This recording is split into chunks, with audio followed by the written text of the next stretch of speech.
కానీ ఈ రోజు కూడా వరద నీరు మంచిగా పోతూనే ఉన్నది, అన్ని గేట్లు ఎత్తితే ఇబ్బంది లేదు. కానీ ముఖ్యమంత్రి రోజు మాట్లాడతాడు, కాళేశ్వరం కూలేశ్వరం అయిపోయింది, కాళేశ్వరం కట్టిన వాళ్ళని ఉరి తీయాలి. ఎందుకు తీయాలి ఉరి? మీ లెక్క 40 ఏళ్ళు కట్టనందుకు ఉరి తీయన్నా? మీ లెక్క రైతులకు నీళ్ళు తీయకుండా ఏడిపించినందుకు ఉరి తీయన్నా? మీ లెక్క నల్లగొండలో ఒక్కొక్క పిల్లల్ని ఒక్కొక్క పిల్లగాన్ని పుట్టకుండానే చంపేసినందుకు ఫ్లోరోసిస్ వ్యాధితో ఉరి తీయాలనా? ఎవరిని ఉరి తీయాలి? ఇంకా మాట్లాడుకుంటూ పోతే ఎన్నో విషయాలు ఉన్నాయి.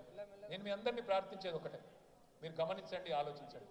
రాజకీయ కుట్రల్లో భాగంగా మొదలేం చేసిండ్రు? ఒక దిక్కేమో బదనాం చేసుకుని మొదలుపెట్టిండ్రు. కాళేశ్వరం పేరు మీద, ఇంకో దాని పేరు మీద, ఇంకో దాని పేరు మీద విపరీతంగా బదనాం చేసిండ్రు. ఆ తర్వాత రెండోది ఏం చేసిండ్రు? మనం అధికారంలోకి రావాలంటే ఏం చేయాలి అని ఆలోచన చేసి నోటికి ఎంత వస్తే అంత చెప్పాలి. ఇక మా సింధు కూర్చొని ఉన్నది ఎదురుగా. ఈ అమ్మాయి ఆనాడు తెలంగాణ నిరుద్యోగులతో పాటు ఆనాడు ఈ అమ్మాయి సింధు రెడ్డి అందరూ టీఎస్పీఎస్సీ ఆనాడు గ్రూప్ 1 పేపర్ లీక్ అయినప్పుడు మన ప్రభుత్వానికి వ్యతిరేకంగా పోరాటం చేసిన నాయకురాలలో సింధు కూడా అగ్రభాగాన ఉన్నది. ఆ రోజు ఇట్లాంటి పిల్లలందరినీ రెచ్చగొట్టిండ్రు. ఆ రోజు పిల్లలందరికీ ఏం చెప్పిండ్రు? 2 ఉద్యోగాలు ఉడగొట్టుండ్రి.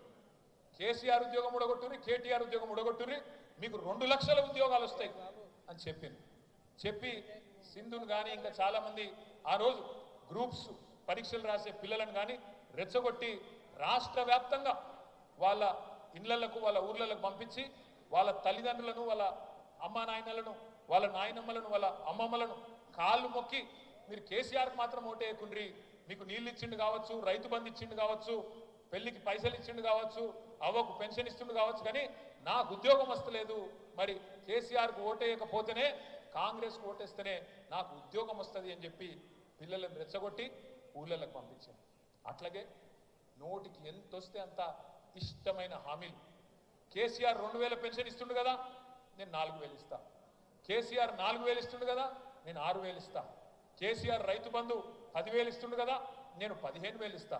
కేసీఆర్ లగ్గానికి 1,00,000 ఇస్తున్నాడు కదా, నేను తులం బంగారం కూడా ఇస్తా.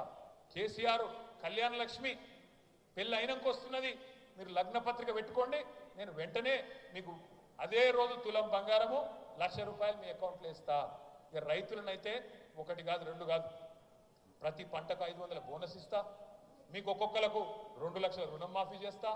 అర్జెంటు గురుకుండ్రి 2 లక్షలు తెచ్చుకోండి అని చెప్పి రెచ్చగొట్టి నోటికి ఎంత నరం లేని నాలుగు కదా, ఎటు పడతాడు తిరుగుతుంది కదా, ఎటు పడతాడు మాట్లాడినరు. మొత్తానికి బీసీ డిక్లరేషన్ అని, ఎస్సీ డిక్లరేషన్ అని, ఎస్టీ డిక్లరేషన్ అని, రైతు డిక్లరేషన్ అని, యువజన డిక్లరేషన్ అని, స్కూటీలని లూటీలని ఏదో ఒకటి చెప్పి మొత్తానికైతే గద్దెలో పడ్డారు. ఇక్కడ కుట్రలు ఎట్లుంటాయని చెప్తున్నా అంటే, నేను నీ ప్రభుత్వాన్ని ఎట్లన్నా పడగొట్టాలి అనే ఆలోచనతో పూర్తి అవగాహన ఉంది. వాళ్ళకి లేదని కాదు, అసెంబ్లీలో ఉన్నారు లేరని కాదు, ఈ రాష్ట్ర ఆర్థిక పరిస్థితి తెలియదని కాదు, ఇక్కడ ఉద్యోగాలు ఎన్ని ఖాళీగా ఉన్నాయో తెలుసు, ఎన్ని ఉద్యోగాలు కేసీఆర్ ప్రభుత్వం ఇచ్చిందో తెలుసు.